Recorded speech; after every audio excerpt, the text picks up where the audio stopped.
अस्सलाम वालेकुम जी, की हाल है। उम्मीद करनी है तुसी सारे ठीक हो सो। अल्हम्दुलिल्लाह मैं भी ठीक हाँ। तो ये वेखो मैं मेहंदी लानी हुई हाँ। मैं वैसे मैं मेहंदी इतनी खास लाने नहीं आनी, सोना जो थोड़ा थोड़ा लाने आनी, थोड़ा थोड़ा डिज़ाइन बनाने आना, तो मैं बना गई गुजारा कर गई। खैर किसी ने मिन्नतां नहीं करनियां पैनियां। अजकल तो सब पता जिथे मंजो पैसे ना दो रहे, और जिस को पैसे ना हो गरीब बंदा घर भी कर सकना, सब कुछ सही है ना। तो अल्लाह पाक ना वैसे सारे कुछ ना कुछ कर ही गए ना। अजकल ना दो रहे जाके सारे कुछ ना रखने। ते अल्हम्दुलिल्लाह मेरा खानदान ते माशाल्लाह यही हुनर भावें ते मैं भी थोड़ा कोई बहुत करके नहीं आई। बकरियां बदी हुई थी साढ़ा बाहर वाला घर, तो बाहर वाला ना खेता वाला माहौल सी, ते मैं वीडियो बना ली कि लगना पामा लगना तुसा सारे अज देसी माहौल पसंद आ सी, ते मैं बस वीडियो अपलोड कर छोड़ी। अच्छा ये नहर है, नहर ना जड़ा पानी पट्टियां लगना वे, ते मैं ते फिरने आई हाँ।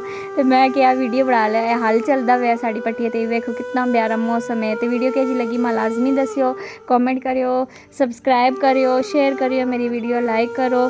तुसा ने सपोर्ट तो बगैर असी कुछ भी ना वा। यूट्यूबर जितने भी हैं ना, आवाम ने सपोर्ट ना होवे या फैमिली ने सपोर्ट ना होवे ना, कुछ भी नहीं। तुसी सारे मेरी फैमिली हो, तो तुसा ना बहुत बहुत शुक्रिया जेड़े मेरे वीडियो वेखने हो, लाइक करने हो, सब्सक्राइब करने हो। तो मजीद भी तुसी अपने दोस्तां नाल अपने फैमिली वाले नाल शेयर करो।